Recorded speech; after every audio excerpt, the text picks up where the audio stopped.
1, 2, 1, 2. Okay. Hello, hello. Can you hear me so we can start this? Let me know, okay? Okay. Here we go. Let me know if you can hear everything over here. Okay. 1,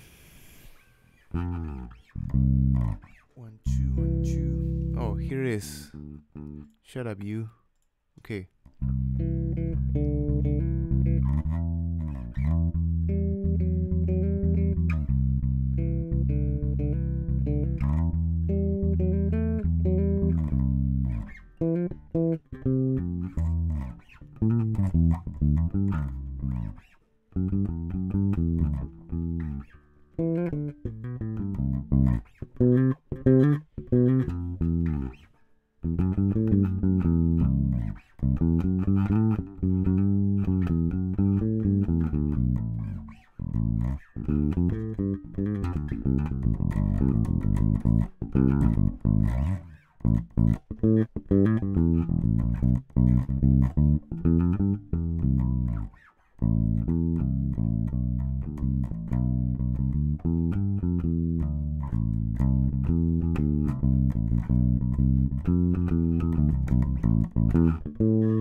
Okay, I think we're good, so let's begin this. Welcome everyone coming over here. This is the usual Fridays live stream. We will be trying to answer most of your questions, so let's begin preparing those so we can start. Before that, I'll remind you, you have this actually done for a while now, and I've been quite happy with this. I think we can progress a lot with it, and we've been improving a lot, so thanks a lot for that. Thanks to Patreons again. Patreon is the main source for this channel to actually exist, so if you want to consider becoming one, I would really be glad about that. Also watching these videos, specifically live streams, base onlys, all the things that can be monetized, so we can all progress together, because this is just really supported by people, and for that I also encourage you to donate if you want, and you can get a question, a featured question, like the title says, okay?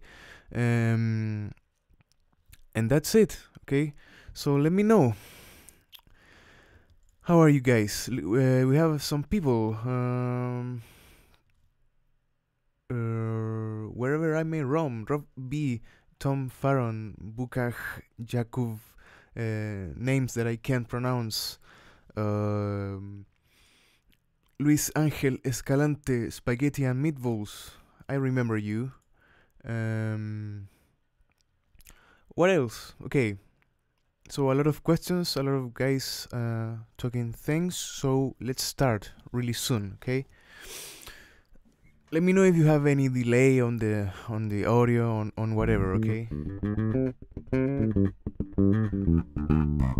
So what I have kind of like prepared for you to get a little bit is, we're going to go through the main riff for By the Way, the song that I uploaded this week, so we can go around it a little bit slower, of course, and trying to give you some tips about it, but because maybe some of you are a little bit stuck on that, it has some difficulties, so I'm going to go over that in a while, okay?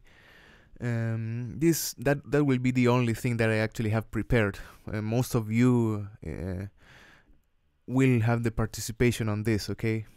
So any help on hammer-ons, says a slippery lip of a seal. So why not? Let's begin with that, okay? Hammer-ons. So a lot of techniques are really important for you to manage, beginning to understand all about this, okay? That is getting a good line, an interesting line. And hammer-ons, besides creating faster lines for you to execute, they are really most about the sound that you can get on them, right? It's a more tight sound of notes that go tight together. Hammer-ons and pull-offs kind of like go always the two, both not separate most of the time. You usually have hammer-ons and pull-offs,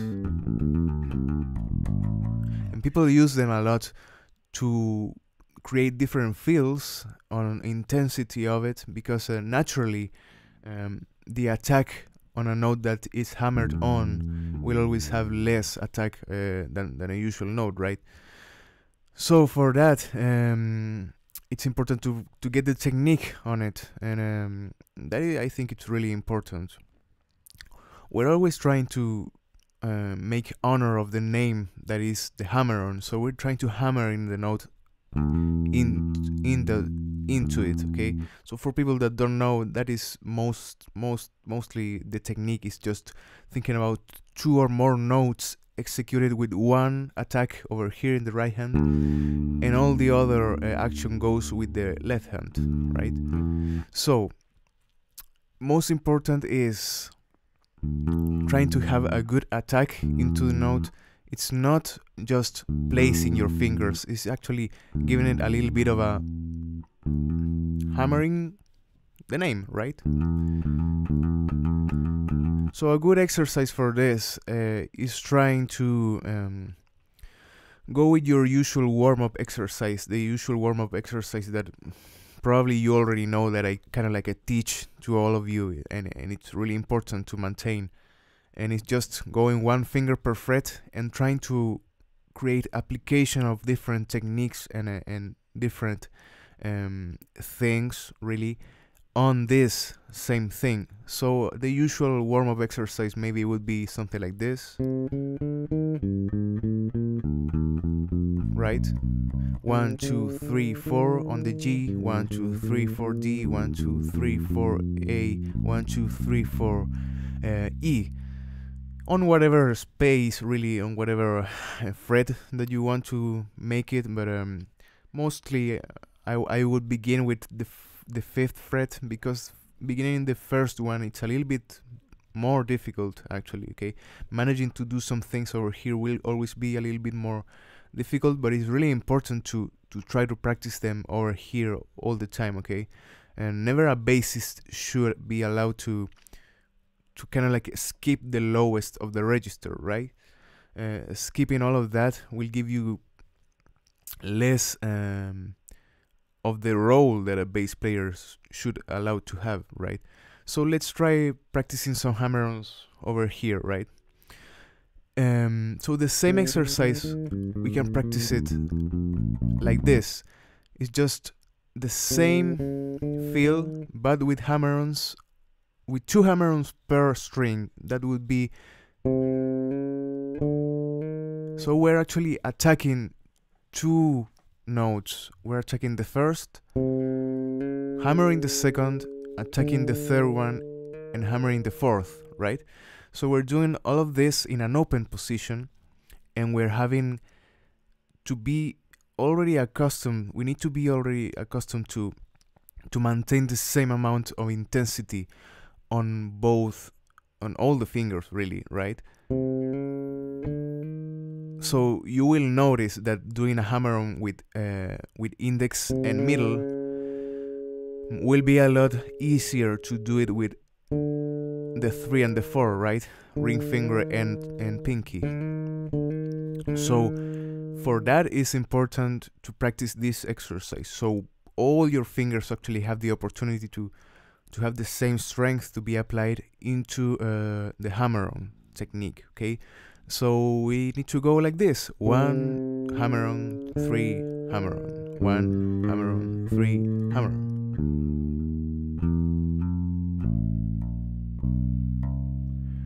So the trick over here is trying to listen to your attack and almost trying not to make a difference in the intensity of the notes, right?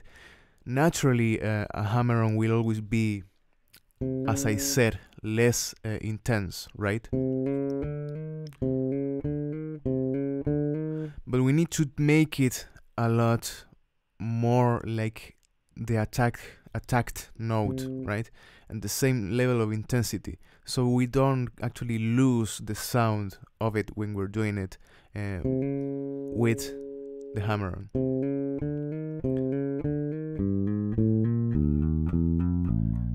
And what will always be actually loose probably by some beginners is the rhythmic feel of it. So always try to practice it. If you don't have a metronome, you can have it on the internet easily.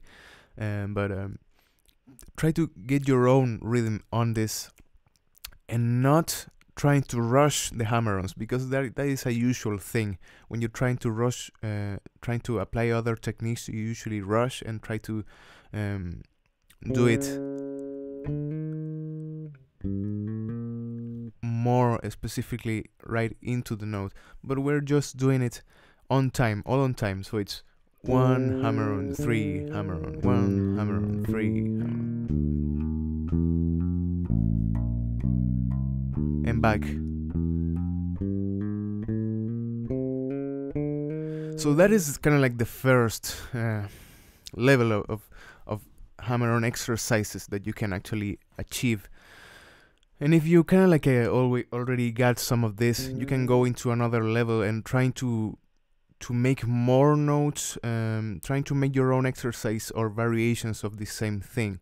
For example, you can pluck 2 notes, but you can just pluck 1 note and trying to do hammer-ons of all the other 3 notes. That will be already a little bit more difficult, because the energy of each hammer-on applied will be eventually less, so we need to apply more force to it to maintain the sound, right? So it's 1 attack, 2, 3, 4.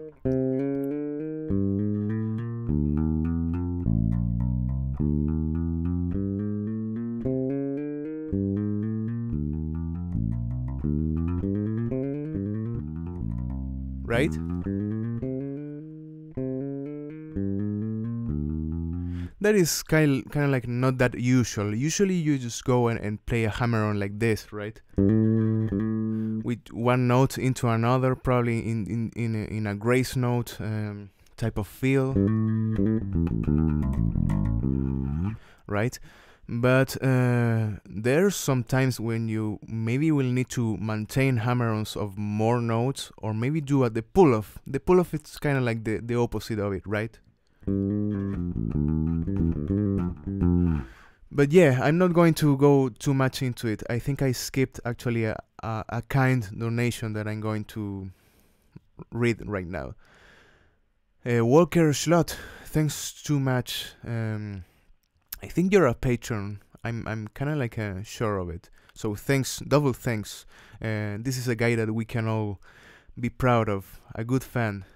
So thanks so much, Walker.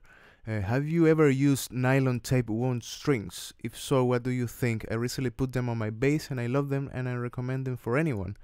Great. I actually never tried one of those. I don't think I've ever seen a pack of nylon tape wound on the stores here in my country, you know. Maybe it's not that really common. Maybe I need to buy them outside of it.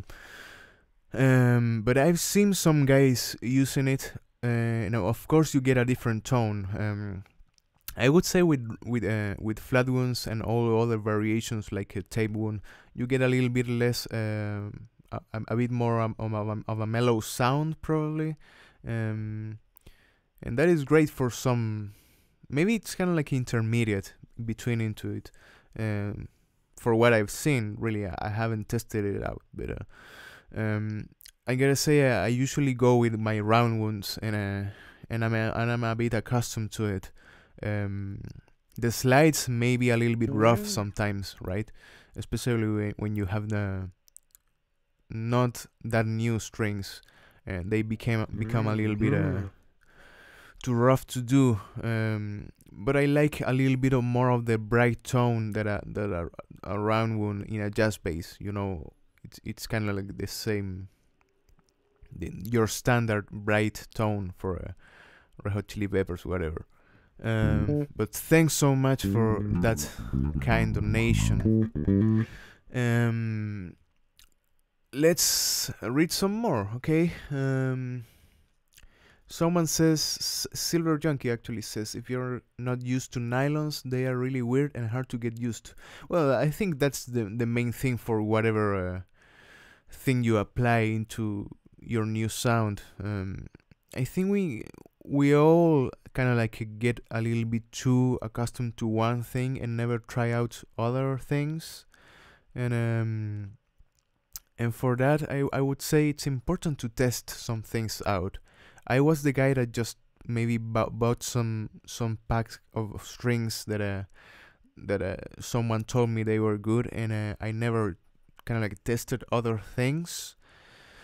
And that is not that good for you to create kind of like a critique of different aspects, right? So what else? Jimmy Hendips actually says, in your Take the Power Back cover, when you plug the 3rd fret on the D string, do you pull off after or double pluck and then D? Okay, I gotta say I don't remember that well about that riff. Let me see if I can remember it by ear, and maybe we can after that go into the thing that I need to do about By the Way, yeah?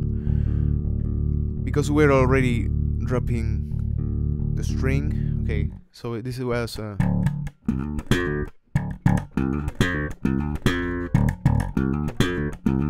that was your main riff, I think, right? So let me read this again. When you plug the 3rd fret right on the D string, do you pull off after or double pluck?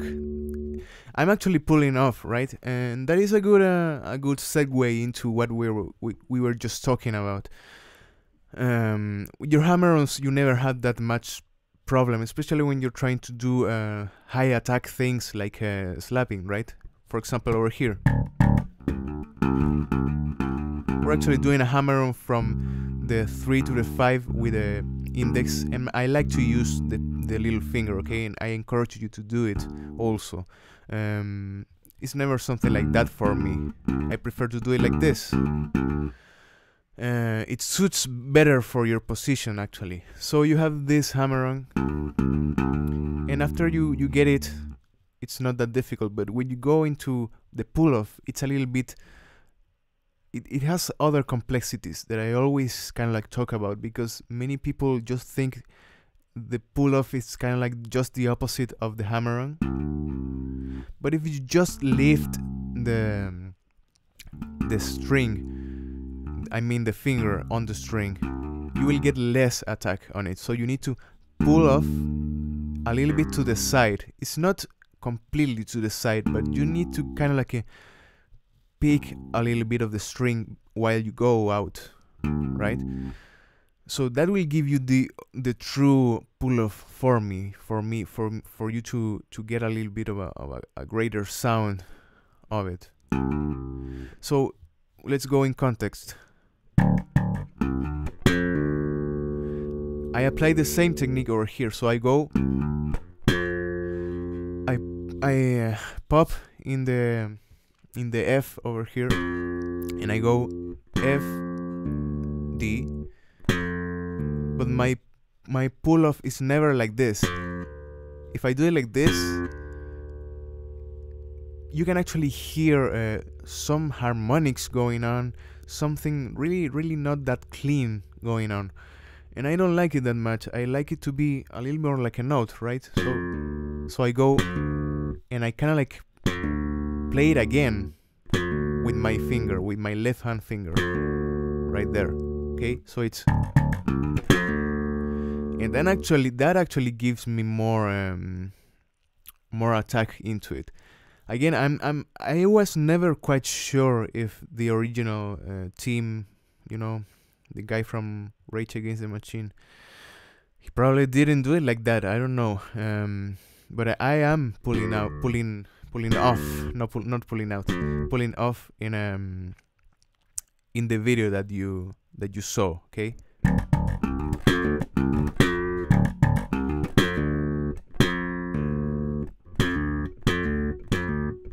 So it's not that aggressive. It's not that I'm doing something like this. No, it's just thing, but with a little bit of a touch. Okay. That is the difference between doing it like this. Okay. I'm going to switch between my way of doing it and the usual pull off. I think badly executed. So this is good for me. Okay. And this is bad for me.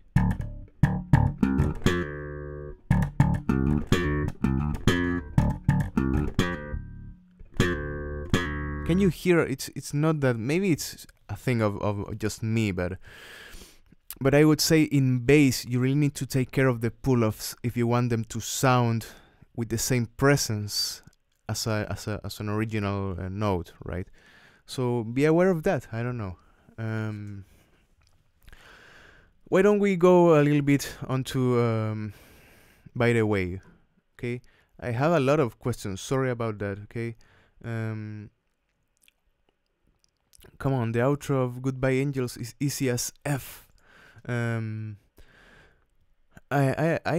actually heard the song, and I'm probably going to do it. You know, people ask me too much about that, but it's going to take some time. Okay. I think it flows better with the pull-off. Yeah, I would say that. I would know how would you do it without the pull-off.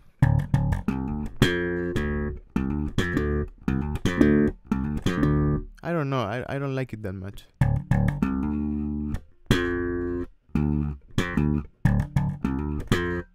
I don't know.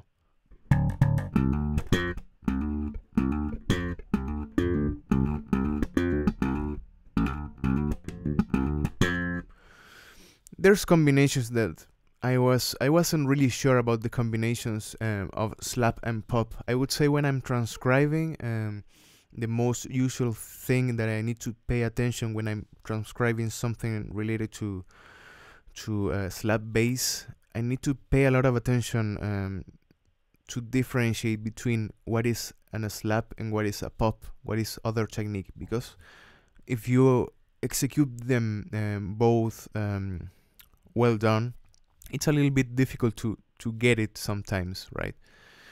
Which. Okay.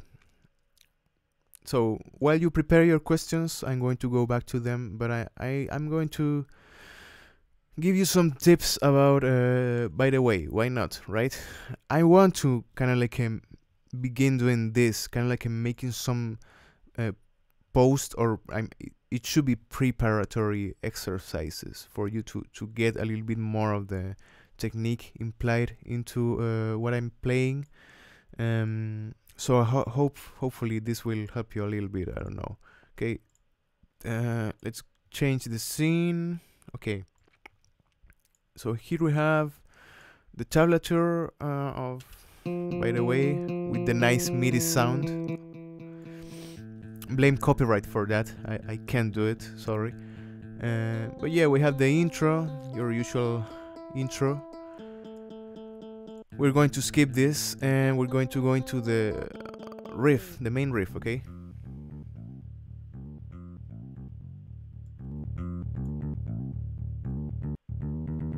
Okay, so that is the main riff. Those are the 4 bars that we need to pay a lot of attention, because this is quite fast, right? It's a little bit difficult to get, and this will involve some of the things that I've already been talking about, especially related to hammer-ons. We have a lot of hammer-ons over here. So I'm going to can you notice actually the similarities between the riff from Take the Power Back.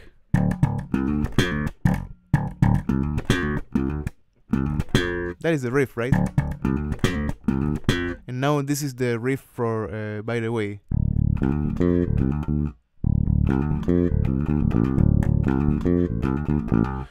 Of course, we're already knowing that this is D minor, but the notes are quite similar, right?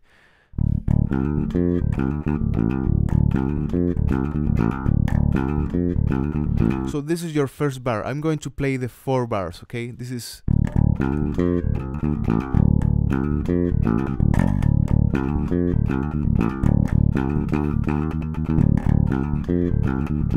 That is the main thing, right? So a lot of people actually wasn't really sure, and I actually wasn't really sure if this involves a little bit of ghost notes in between, or it's just the open D all the time, and trying to take care of it, because this will be probably one of the most difficult things to achieve right here, is trying to use this sound and not just maintain it all the time, trying to mute it with your hand. So let's go through all of this really slowly, okay? First bar is something like this.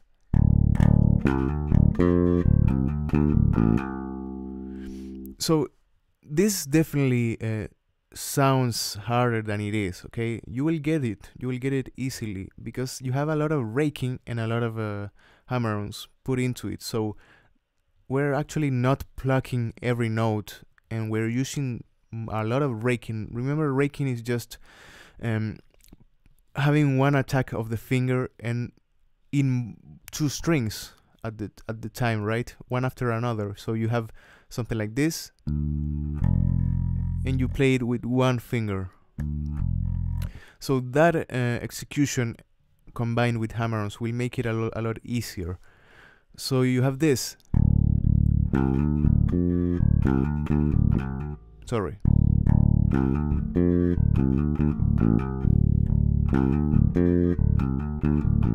I'm just looping around the first bar.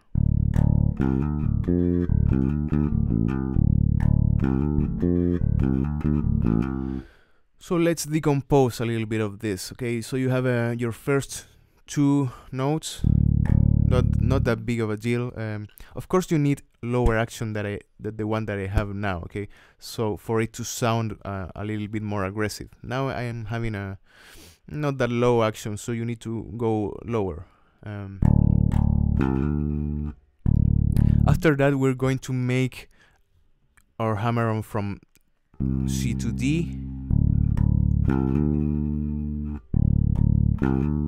and what happens now to the open D over here, the low D? It's important, because when we're going into this C to D, we need to use actually the right hand thumb to mute over here, okay? So it's, and look what I did with the finger over there, okay? So it's,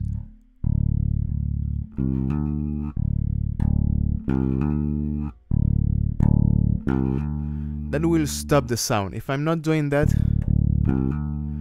you could actually achieve it just with the muting of the finger itself that attacks, because when the finger attacks, goes back into the string right below it, right? So that will make you stop the sound eventually. So you can skip that.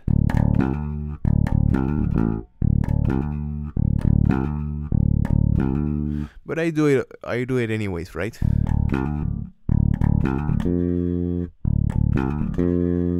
So we're going and hammer on from C to D and back to the open string. So it's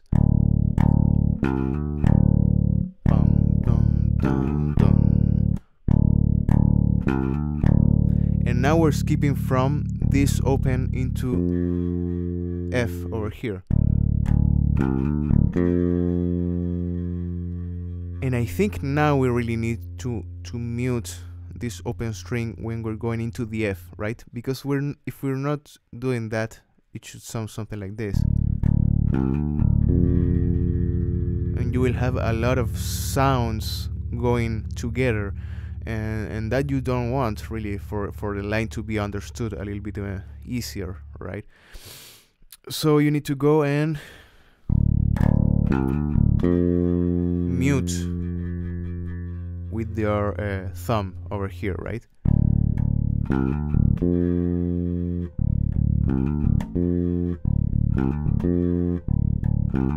If you don't do it, if you do it,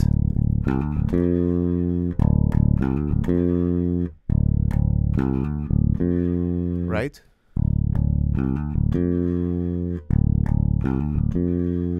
So that is the important part for me, okay? Trying to maintain good control of that low D that may resonate, and if you do it fast, it may be a little bit more difficult to control it all the time, but after a while I think you will get it.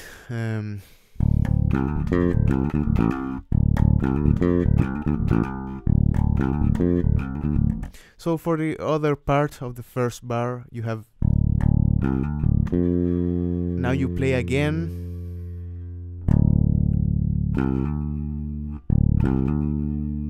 the same thing. It's kind of like the same thing of the first 3 notes, and you go hammer on, and the same note. So it's not that we're playing all the notes, it's not like we're just doing.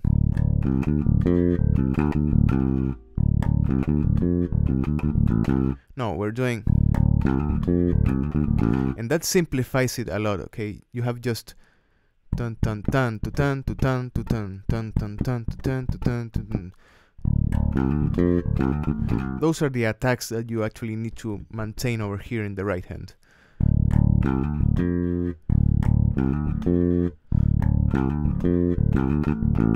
So we're going over here, and then same thing, repeating the note again, low D, and finally from A to C, right? So all those movements, finally that movement gets covered, because you will go and play this note, will go back into the open note, but that movement is covered in muting aspects, because you will have the note going like this,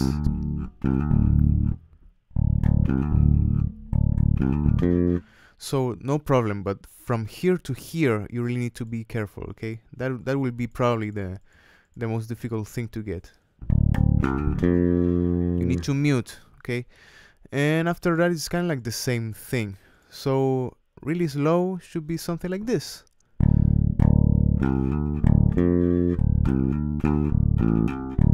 Slower even.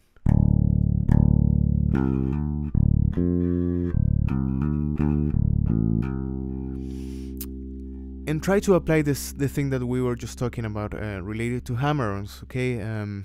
Hammer-ons should be really attacked into the fret, so this just don't get lost. Maybe if you do a really weak hammer-on, it should sound something like this.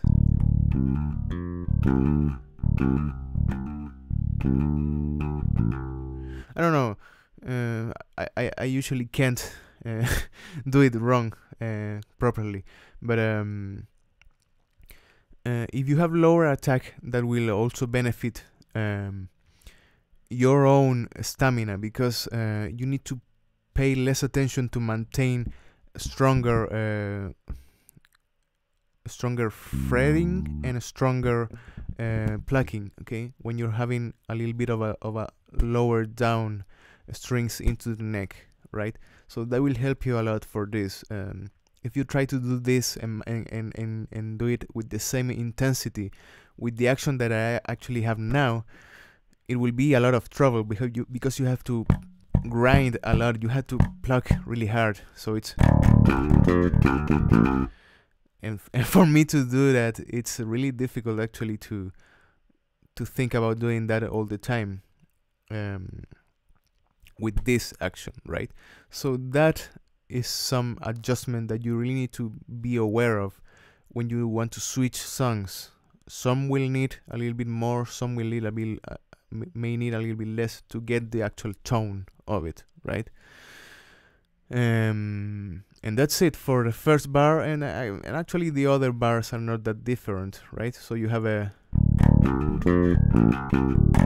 kind of like the same thing with different notes.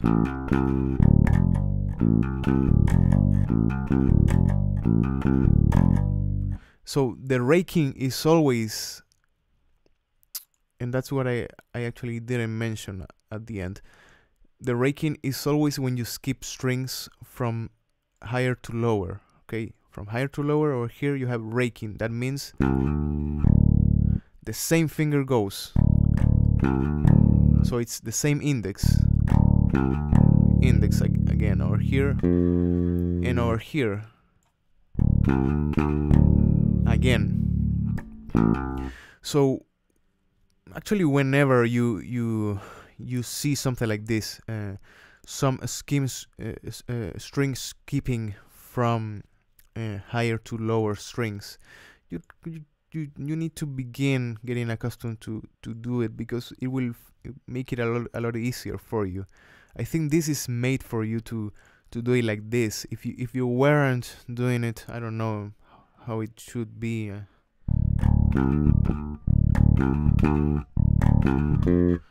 I mean, it's possible, but it wouldn't be that effective if you actually do it with the raking. Okay, so raking over here, over here again, same thing, and the final bar, it's kind of like the same with a bit of silence over here, and then you just go and slide into it.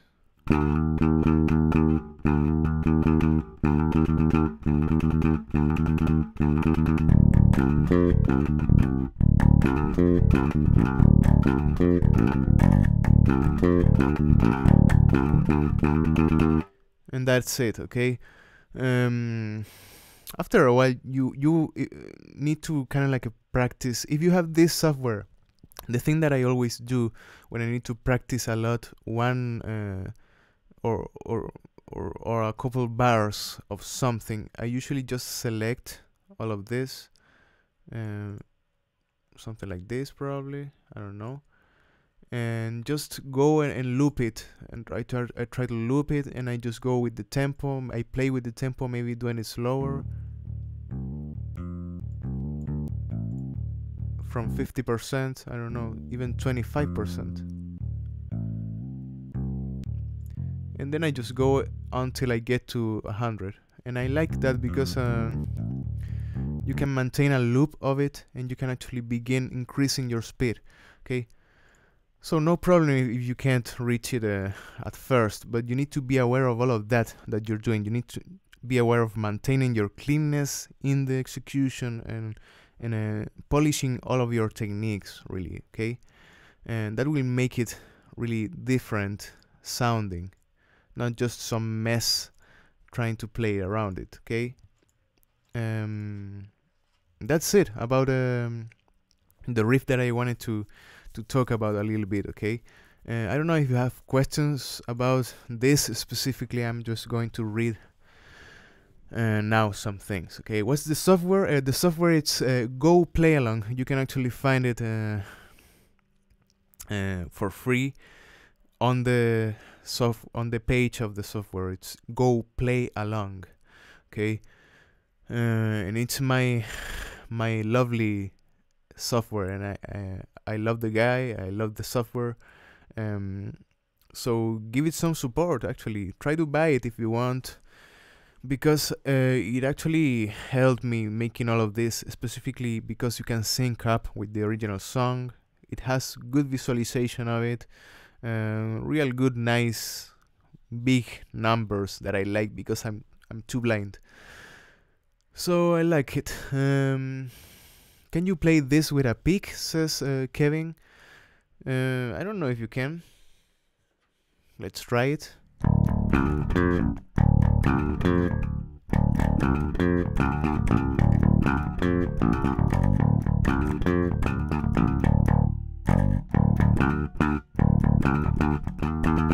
It's a little bit difficult, but if you manage to do a good up and down movements, you should be able to do it actually.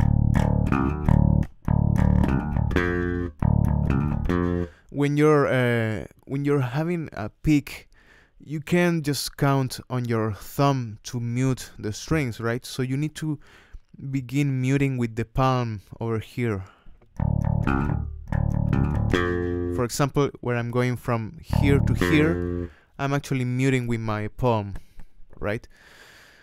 But I wouldn't recommend you to try to play this with a pick. Try to play the things that are with a pick, and the things that are with fingers, so you have more versatility on it, right?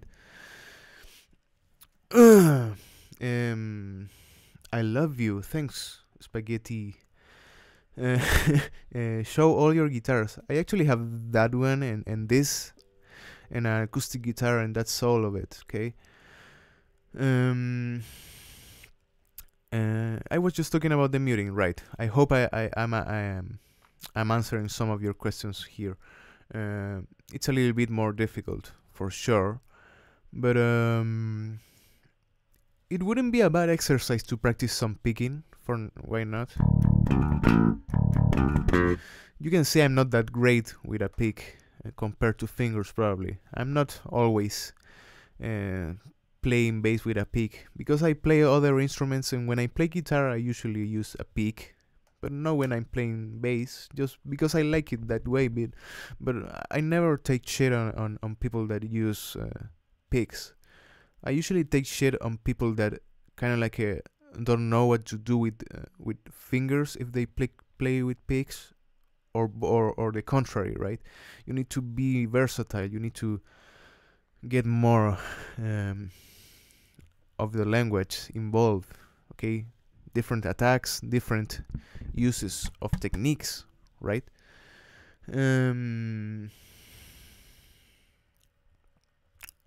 That Ibanez actually wasn't mine. It was from the guitar player. He took it from me actually. But I like my Les Paul. Hi from Colombia, Andrés Paredes. Thanks. I'm going to say some things in Spanish now to remind people. Mañana voy a intentar hacer un stream también, pero en español, ¿ya? Voy a tratar de hacer eso más seguido. Lamento no poder hacerlo siempre, pero ahora creo que lo intentaré hacer más. Okay, that was it. Also, hello from North America. I assume that most of you are from North America. I don't know. You can let me know. Is Rio a difficult song to play? I would say yes. It was really difficult. I don't remember nothing about it.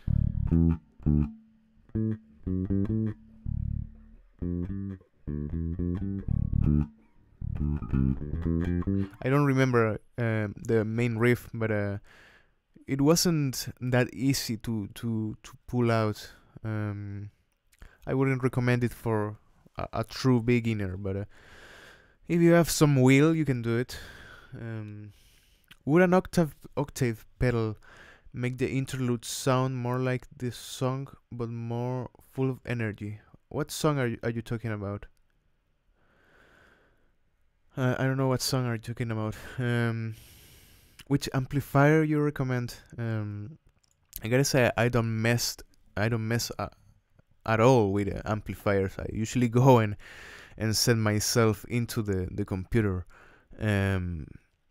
But I would go for Harke probably for some more like low cost things. Ampeg for sure. Those are, I would say, some trustworthy. But the thing about amps in bass is that you need to have a bigger set for it to be worth it. It's those really tiny amps for bass. They don't have really the thing that you need for it, because you need higher watts. That's what it's called, for it to sound better. Really, I would recommend, if you really need to get one, try to get one that it has more than one speaker for sure.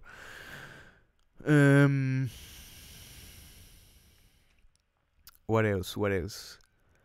Any tips for His Name is King? It's hard for me to play. Great. Hope you liked that song, because I really liked it. It was the Django Unchained one, and I really liked it. It was great. So I wouldn't know. It has a lot of complexities, that song. But I think one or two riffs are kind of like repeated, and one is like doing a kind of like, this is a major riff, or lick, if you want to call it. I don't know, something like that. I remember that because it's quite repeated in the oldies, in the old songs, when you're having a major chord and try to play something related to that. A lot of movements. I remember you had a lot of movements.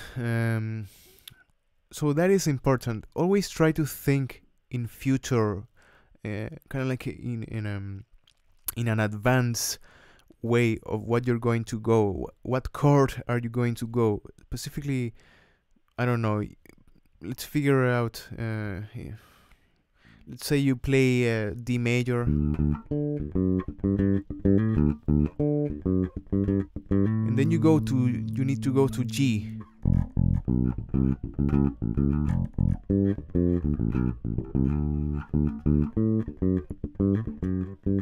You need to do that movement, right? So for that, you need to always think about what are you going to do next. What are the notes that are you going to do next? With what finger do I need to go into that new note for me to actually get them, all the other notes that I need to play in a good position, okay? For example, let's figure out, again, D and G, but I have to play something like this.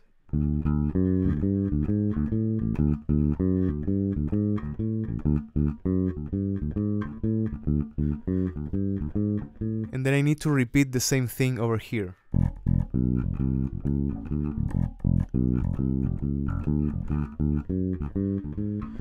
So if I go into G, but with my index, for example, that will not allow me to go into a good position into playing all this figure, right? I need to begin with my middle finger. So for that, I always need to think about the notes that I'm going to play next, so I can get more of a map of what are the positions that I'm going to select, right? If I go and play a note with my index and I have more material to cover over here, that is not a good selection. Maybe I need to begin it with my middle finger for that position, or maybe with my little finger if I need to play over here, right? All of that I need to always have in consideration, right, when I'm playing, because that is kind of like automatic. After a while, when you're doing it for a while, you kind of like know about that projection, but you need to take care of it when you're beginning, right? Okay. What else? What else, guys? Um,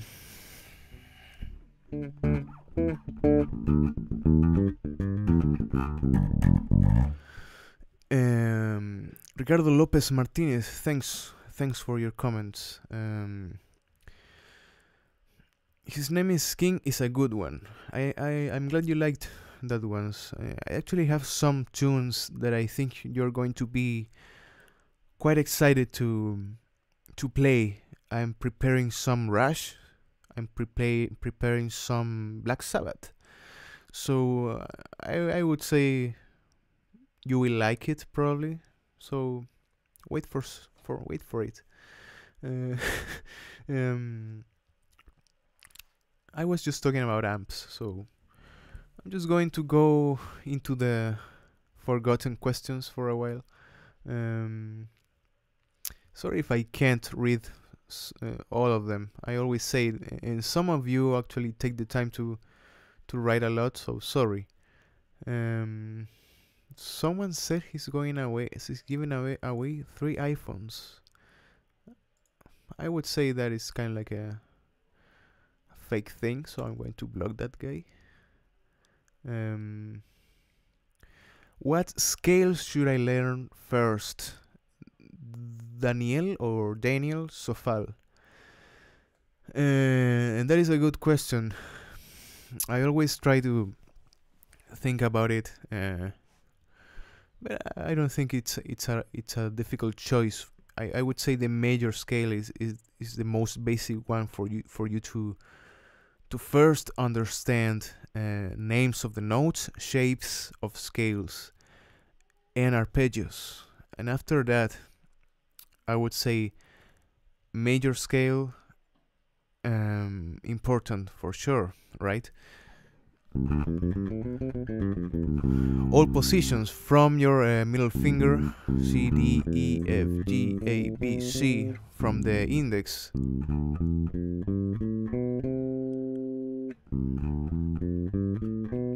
From your pinky, starting with the fingers. I'm just saying. I'm sorry.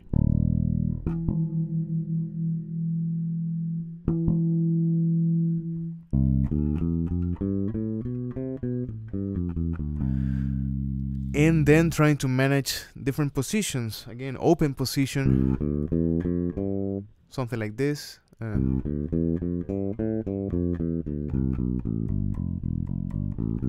So what you need to do is just find all the notes that have no alterations eventually, and figuring out and remembering the shapes of it. I have a video of the major scale in different positions that you can kind of like get as a reference.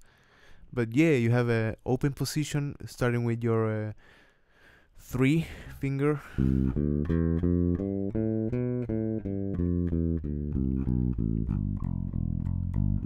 This is the first one. Second one, finger 2.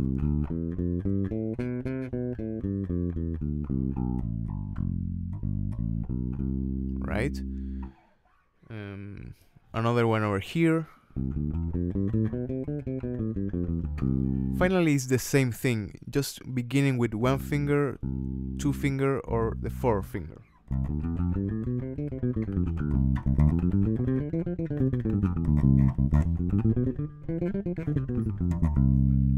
Right?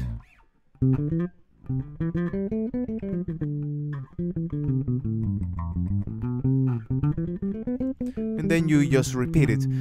But managing to understand that will and understanding the note that you're playing will give you a lot of skills to begin with.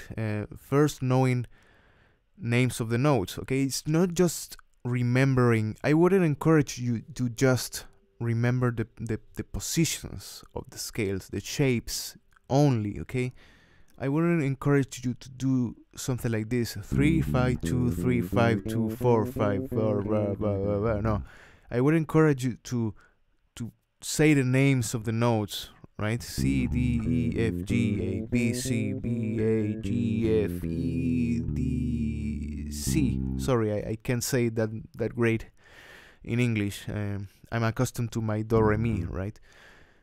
So I would encourage you to do that so you get more knowledge on names of notes, and that is one of the main and important things, because after you know the placings of the different notes, you will not have to think about that much about shapes or physical things, and more about mental exercises, right?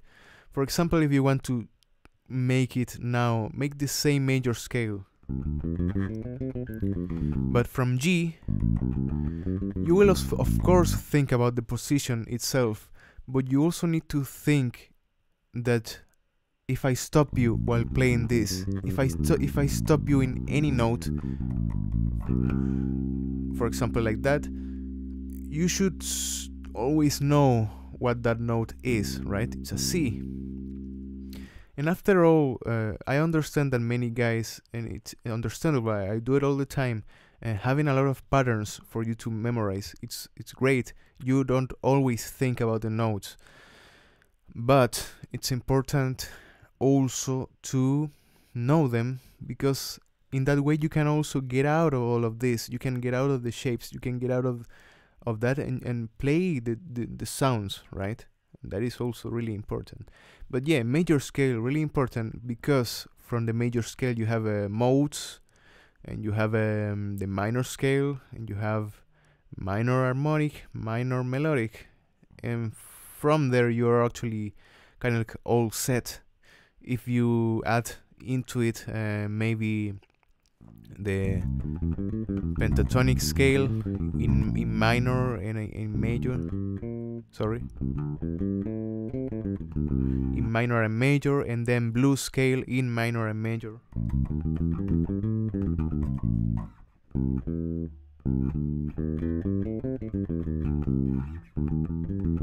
It's kind of like the same thing. We're just switching the centers of tonality, but it's just the same notes, right?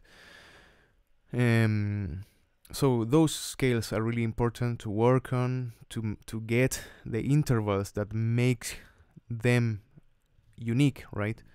And practicing, okay? Practicing different shapes also, okay? To move around all of this.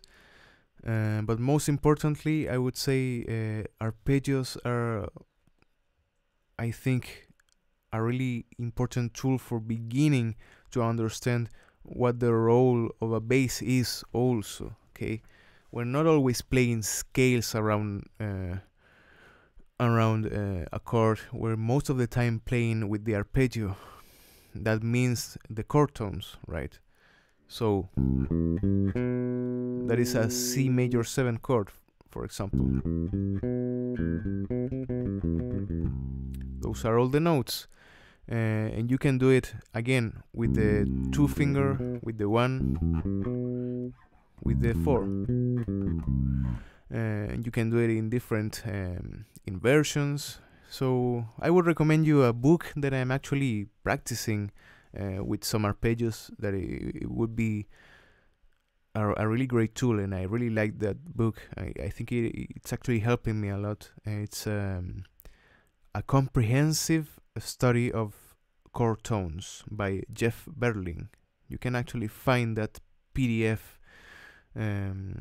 if you search it on the internet, and it has some nice positions of different types of chords, beginning with the most simple ones, then some complex ones, some exercising of different chord tones going all over the fretboard.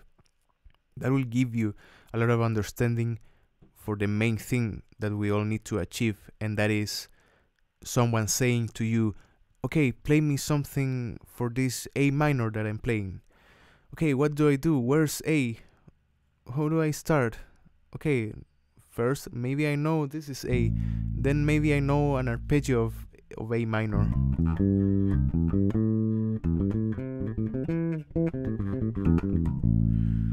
Now maybe I know the scale that implies that A minor, and for that I need some knowledge of theory, but it's not that much.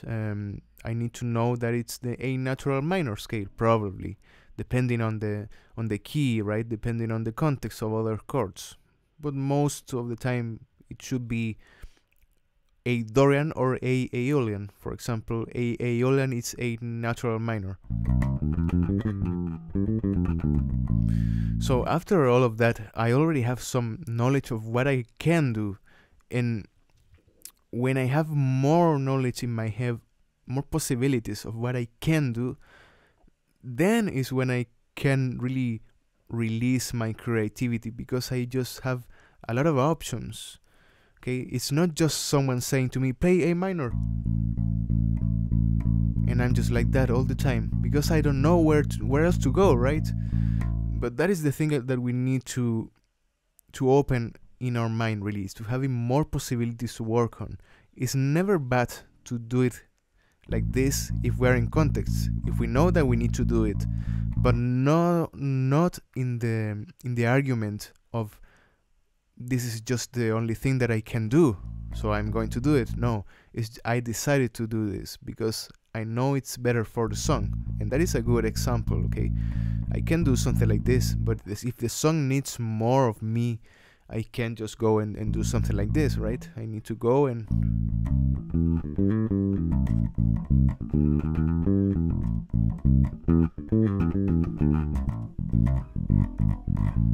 right? I need to know my notes, know my arpeggios, know my all of that, right? So that is my rant or something like that. So we have more questions now. The key to learn most of the songs is to go slow at first and work out the muscle memory, especially for a beginner. That is a nice advice, Jay.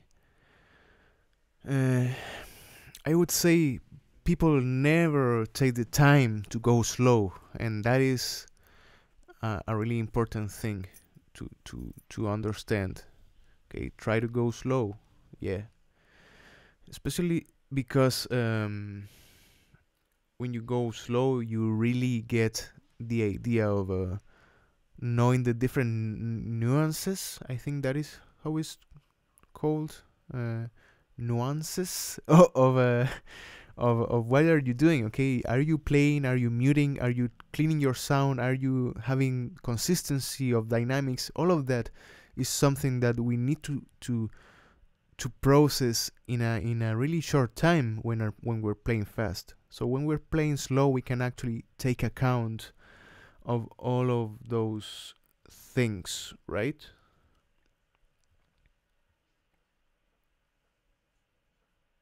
Okay, guys. Okay, the easiest thing to do is ask the guitarist what chords they're playing, then work out the scales of each chord, and then play any note from them scales. Okay, Dylan, and that is great. That is great. But it's never like that in some context. Okay, not all the notes of a scale will sound good while you're doing something, and that is something important to understand. It's not just saying first of all, many people do this, and this is very wrong.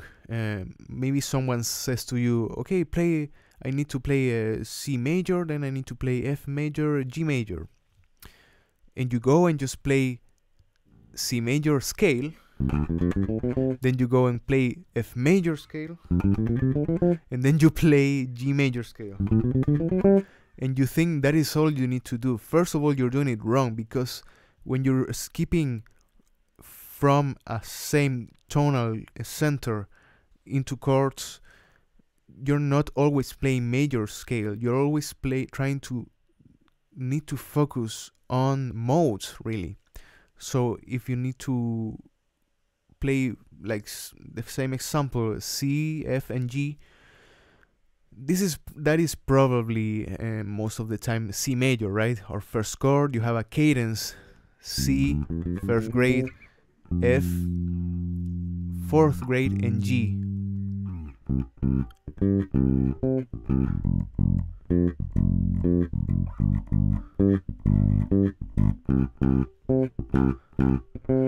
but the chords are different in the grades, so you can't just play major scale all over that. You need to play C major, then you need to play F Lydian, actually, modes, right? It's the same C major scale, but with the tonal center of F.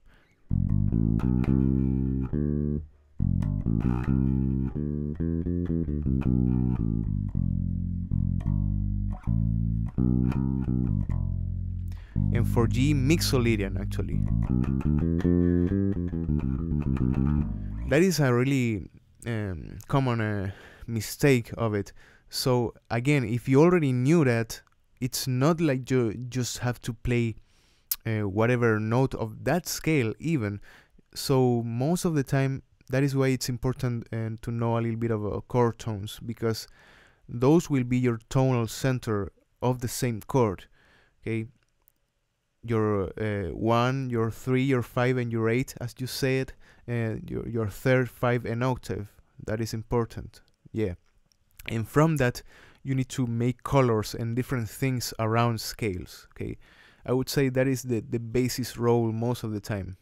Okay, but yeah, you have some right in that. Okay, and when someone tells you play some chords, you always need to go and understand the context of that chord, and if you want to play it safely, always try to go more for the shape of the same chord, just playing the chord tones, and you will be just fine, actually. If you don't want to mess with the implied scale that goes into each chord. That is why many people always go and play something related to the chord tones, and there's no problem with that. Most of bass will be centered around chord tones and passing notes, and mostly something like that, right? So if you have the same C major, F major, G major, you can just go and play around something like this.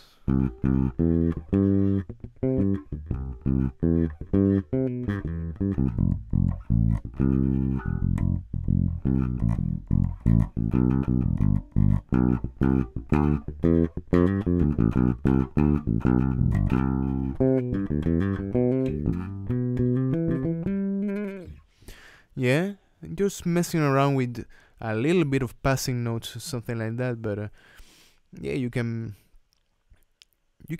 do a lot of things with less with bass, and if you allow to make more rhythmic richness, you will never have some problem. Actually, you can just play octaves but have a really interesting rhythm going on, and that will give you already some good praises. But having more language is never a bad thing, right? What else? How can I do a chord in the bass? I would say go to the last stream that I did, the one before this one, because I actually kind of like stretched out a lot into chords. But I don't know if I'm going to take that question now, because it takes a lot of time to get some things. But I would recommend you to go into other stream for that, okay? The last one, I'm pretty sure I actually talked a lot about this. Marvento says, Geddy Lee bass tone, probably the best tone out there?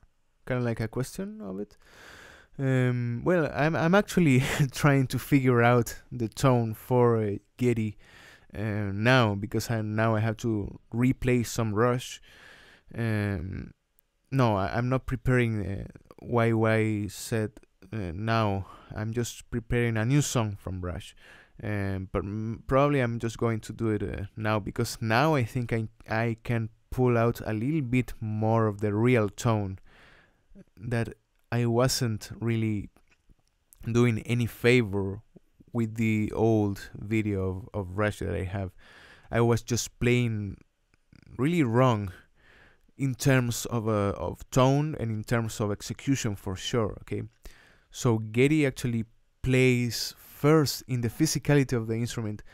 He plays with lower action. You have low action here, so when you play something like this, it actually rumbles a lot because you have a lot of fret buzz, but it's not bad fret buzz.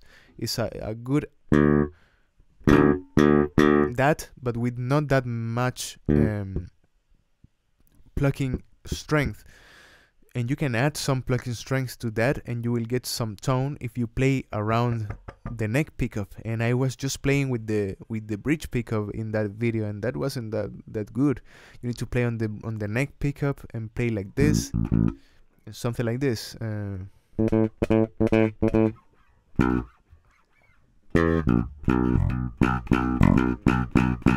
It's really with a lot of attack, actually, to get the real tone in the physicality of it. You need to get a lot of attack, but the attack is not from a distance like most of metal bassists. I would say it's something like that. Always attacking from a, we're actually attacking from the touch of the string itself and attacking it right into the pickup to get it. And that is just the physics part of it. Then you have some tone issues on the amp and whatever.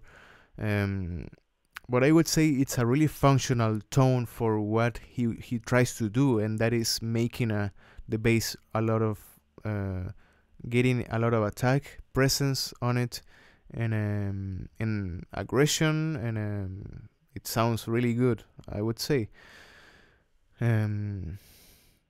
But yeah, if most of the time, I wouldn't say all the time, but when people get stuck in knowing how I'm going to play that song like that guy, it's usually some physical thing that you're not doing in the correct way, and that takes some I would say some research into watching the guy and seeing all of what he's doing.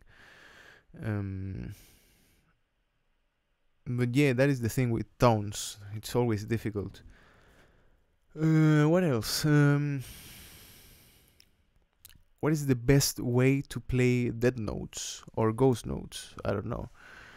The best way always for me is trying to have a lot of muffling or muting over here in your left hand.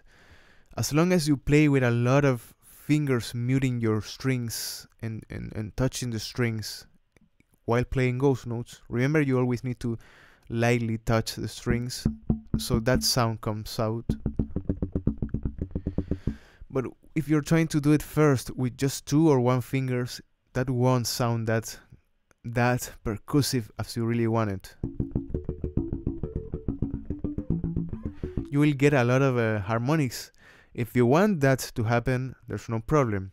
You can actually do it to create harmonic ghost notes, and that is something that you can actually do. But if you don't want it, if you want to execute your standard ghost note, I would go for a lot of fingers involved into it. So when I'm playing something like this,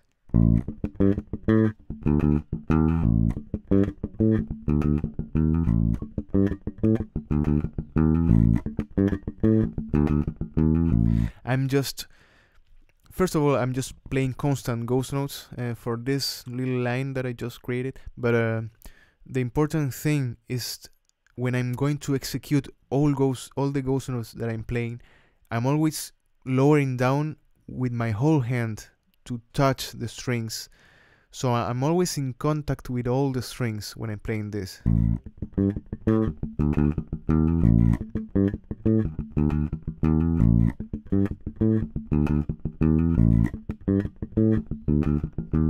So that will never be always the case, I would say.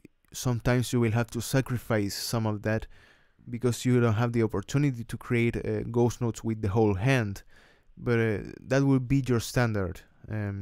After that, it's just, I would say, when you're trying to play ghost notes, always try to switch your plucking into a more sharp plucking, more with the tip of your fingers, so you get more of that percussive thing, and that percussive thing actually doesn't get lost. Okay, just talking about tone issues, but now in technique, I would say that the better exercise that I always try to practice is switching between notes and ghost notes, right? Something like this. I don't know. 1 2 3 4 da, da, da, da. 1 2 3 4 da, da, da, da.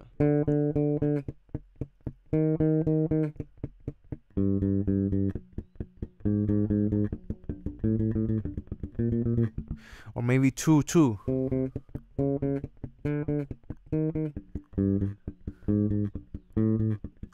So you will notice that when I'm doing ghost notes, I have to switch some of my positions of the hand. I can't just go with fixed open position and do the ghost notes, because it doesn't sound that great.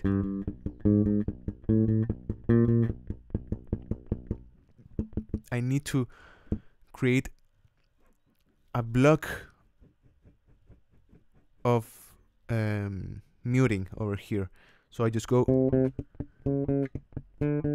and I lower all my fingers so it doesn't sound with other undecided noises, right?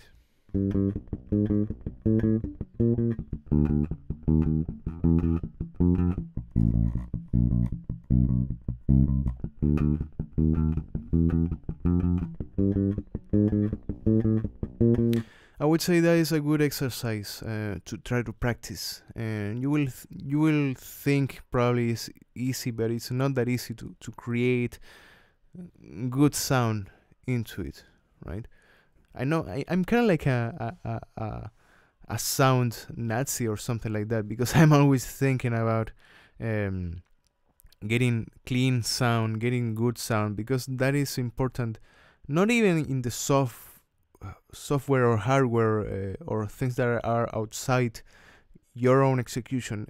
It's having good sound of your fingers, actually, and for that you need some some years of practice, I would say.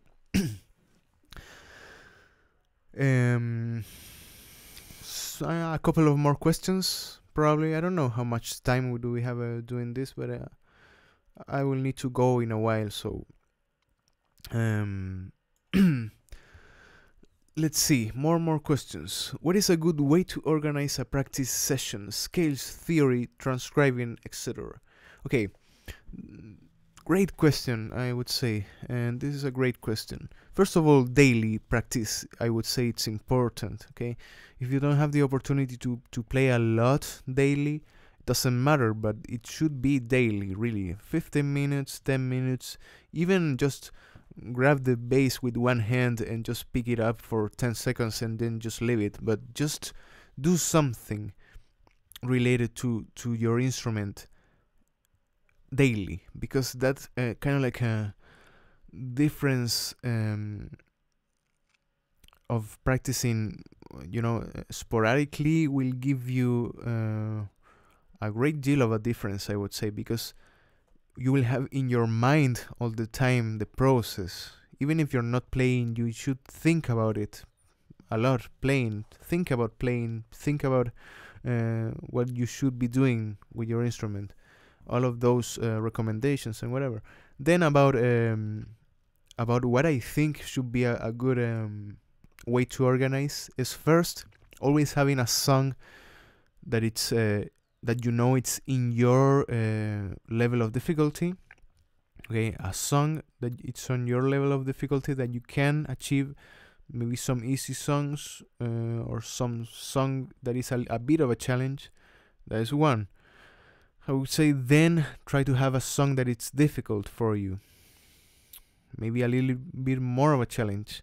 Always try to practice with songs. I'm never the guy that will tell you practice around with scales all the time. Yeah. No. Try to practice around with songs, and then try to analyze those songs related to what are the things that you can do outside of those songs. So let me kind of like explain this. Your simple song, for example, you need to be aware of the chords, like I just do it in my channel. For example, pick a song of whatever song that I have. You have the chords, and now once you have the tune, try to think about the chords and try to think about two things that I think are important: arpeggios or chord tones and scales. Yeah. By knowing that, you will get a lot of ground into knowing what to do, but that may be a little bit more difficult. But I would say just practice first.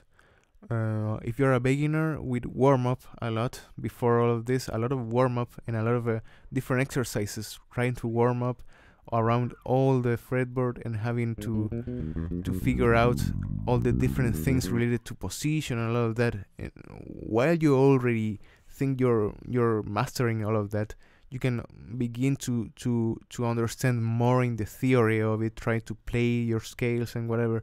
Because if you just rush into your knowledge, finally you will maybe know a lot of scales or whatever, but you will not have the correct application of your own sound. And I would say that is, for me, one of the most important things. Okay, understanding what is the best way to do something physically, and then knowing names of the notes, and after that you can just go bigger.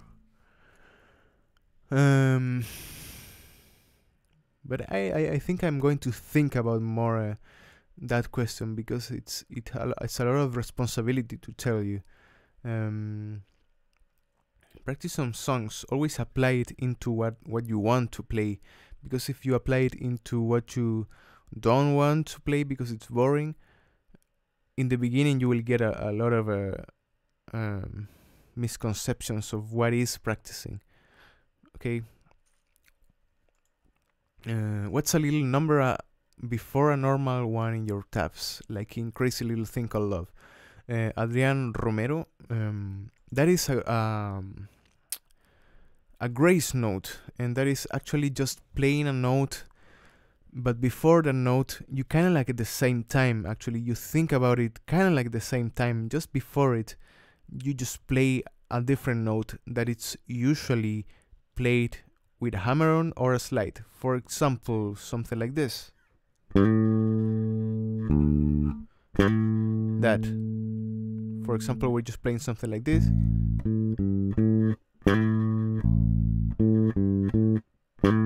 And that is a grace note. We're just making it just behind the note.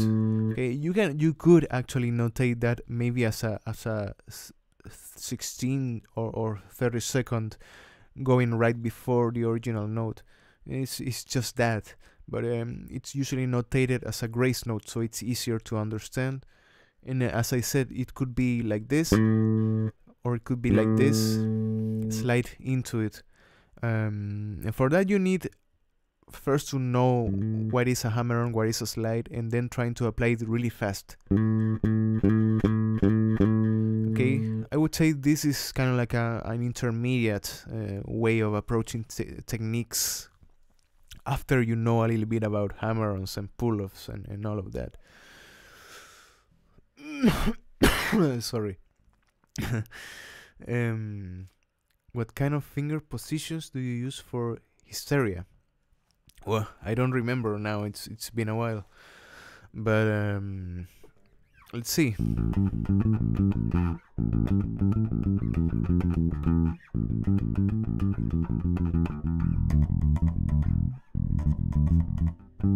Okay, I'm trying to do mostly closed positions, especially for this. But I need to find the fastest and more suitable positions here. I'm going index and pinky. I'm just covering like that.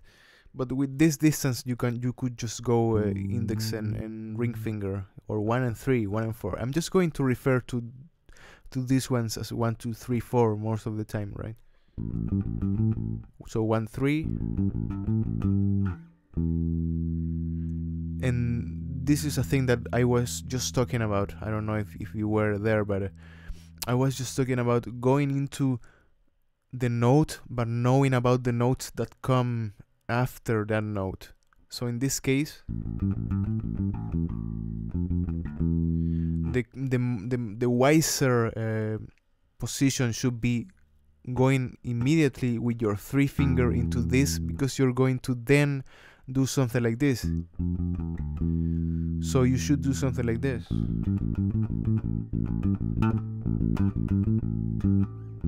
Okay, sorry.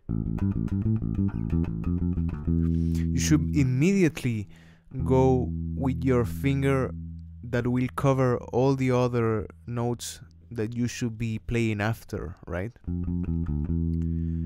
So you don't have to move excessively to reaccommodate to the notes that come after. Okay, I don't know if you understand. But in this case, I would say it's more free because you have open strings in the middle of all of this. So after a while, it's just you can kind of like reaccommodate at the time. So, and you will see in some of my videos that I actually reaccommodate sometimes. I go with a note and I just kind of like quickly switch the same note, maybe something like that, and I just switch to go into other positions. That is sometimes a mistake. Maybe I went into the note, but with a different finger that I didn't want to go, and I'm just switching into to get into the notes that will come next. The better bassist always will try to have a map of what's coming next, so he can actually choose the best of the positions to create all the notes that will come and are reachable in one position of the hand, even if it is open or closed. Okay, open with 4 frets, closed with 3 most of the time. It could be open with 5 even. But yeah, in the range, always thinking about in the range. Okay, Lucia Castello. Where are you from? I'm from Chile. I find I need to try new songs all the time, even though they may be too hard for me. Yeah, that is important. Okay, always try to find inspiration already in there's a lot of inspiration of new things that you can get with your instrument. That is why playing songs always, for me, you know, the channel and in my life, trying to create a good cover after a while, it's kind of like an exercise for me. It's kind of like a preparation for what I need to play for myself, of course. But don't be ashamed of trying to perfect a cover, trying to get the sound that the other guy has, because that will allow you to make more critique into your own actually sound, to transcribe, to create covers, to record yourself, all of that.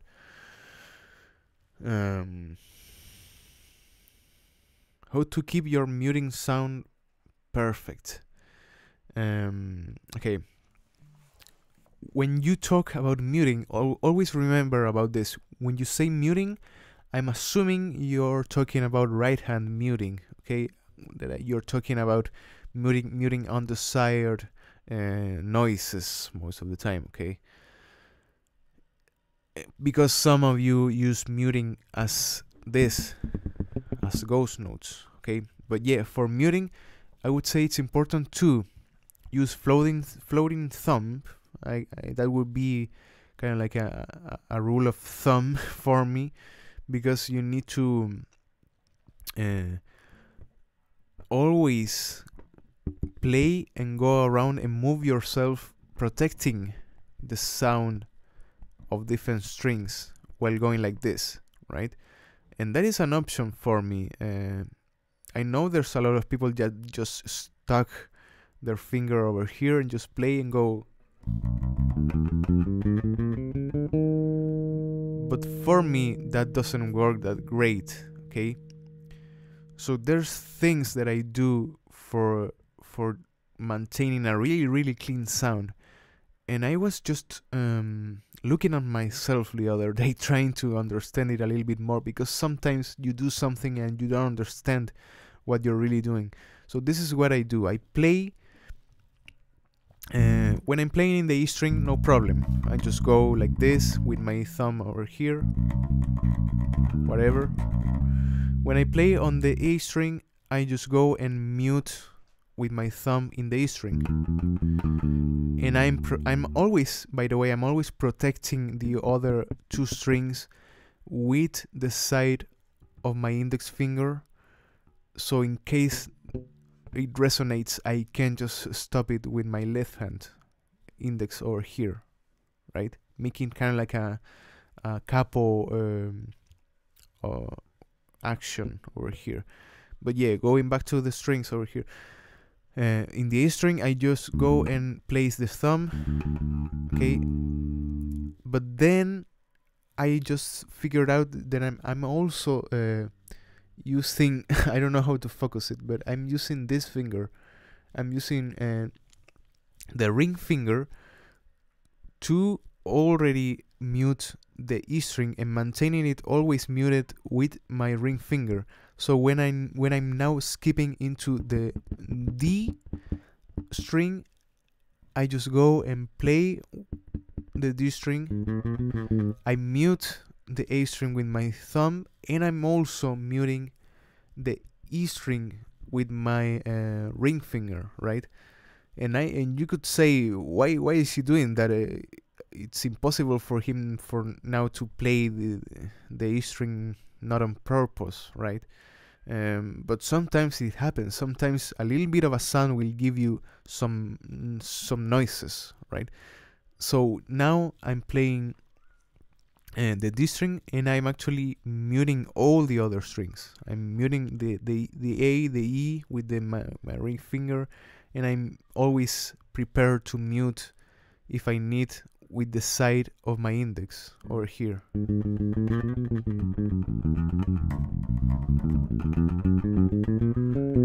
And in the G string, I just protected all of it. I just go I think I do most of the time something like this. I go muting the D string with the thumb, already again muting with my ring finger the E, and with the knuckle of my thumb I'm actually doing something like this to mute the A string, right? So those are just options, okay? Those are the things that I do. You can just take them, but the main thing that you need to understand is always you need to maintain contact and maintain care of the other strings while you're playing just one, right? I'm always thinking about, not thinking at this time, I'm really not thinking about it, but after a while you will get accustomed to maintain mutings of all of this. Okay, there's guys that probably just use the side of the these are some options. You can use the side of your thumb and move it around, something like this. So while you're moving your thumb like this, you can actually mute all the other strings that come behind it.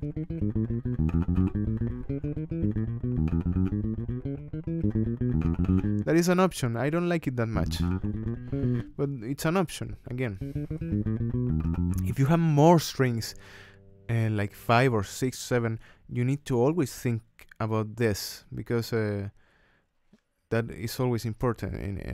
And if you have more strings, probably the technique that I use won't be enough to mute all the strings. Maybe you will need to do something like this. But again, muting with your left hand always is important also, okay? and that is the thing that I do. It's difficult to analyze sometimes. I'm never thinking about it. So that is the thing that I think it's important for us guys that kind of like want to teach a little bit, is to analyze yourself, to know what you're doing, and you don't know what you're doing. But because we all do something like this, after a while of practice, we just do things that our body does. Sorry, but we don't know that we're doing it. That is what we need to take care about, because that might be good or might be bad. Maybe we have a bad or good physical memory applied into our execution, right? Okay, guys, I think now a couple more questions and we're kind of like done.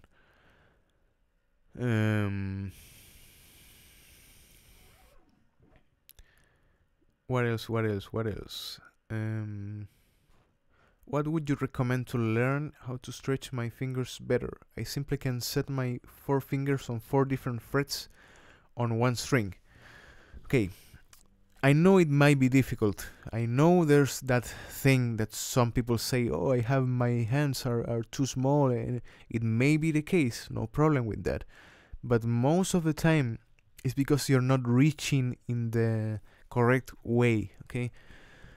So 4 fingers at a time in one fret, beginning with the first fret, should be like this, something like this, okay?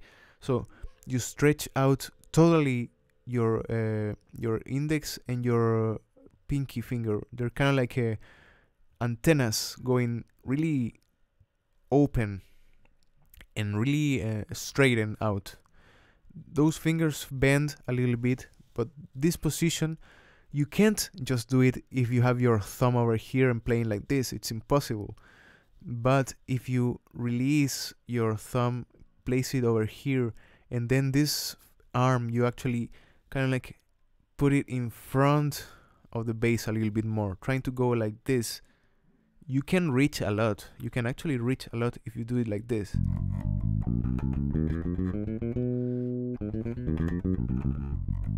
So look at my arm, look at my fingers while I'm playing this part that is the most stretchy part of the bass.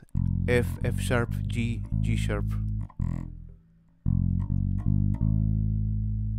Okay, I'm stretching out index, stretching out little finger. All the positions are into the side of the string. They are not in a 90 degrees angle. It's a little bit more acute than that. And if I need to reach a little bit more, I go and reach out a little bit with my arm actually. Okay, I'm not doing something like this. I'm not bending a lot of my wrist. I'm just going in with my arm if I need more reach. Okay.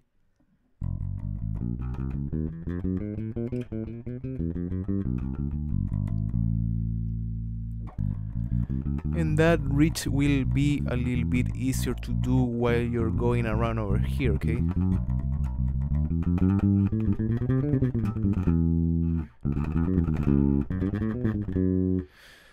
But that is the main thing that I do, okay? If you're, after all of that, you think you can't do it, it may be something else. But I would say if you reach out a little bit more with your arm, you can reach a lot, even if you have tinier hands than mine. So let me know how you're going with that.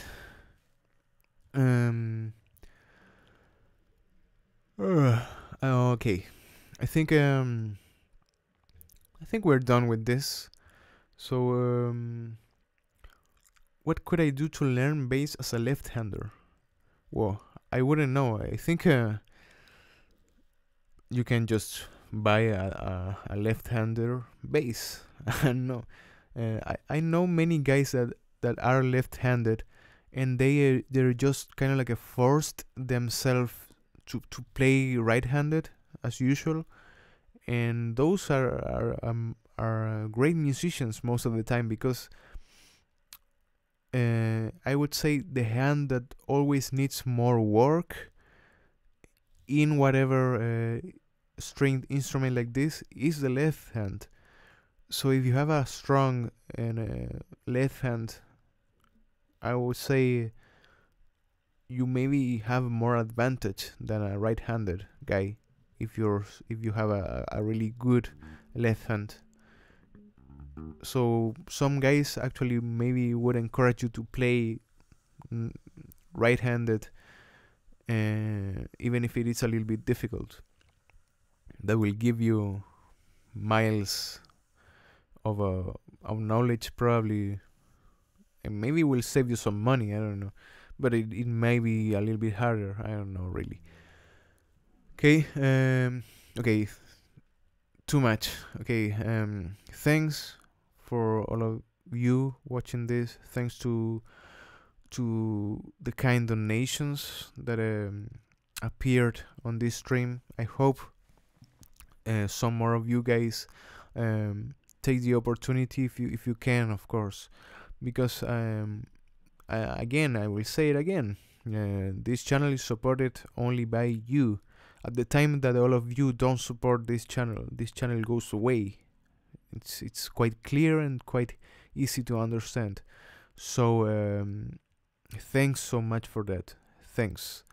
Okay, I will see you then tomorrow if you know Spanish. I hope I can do a stream, and if not, I will see you next Friday. Okay, so take care and good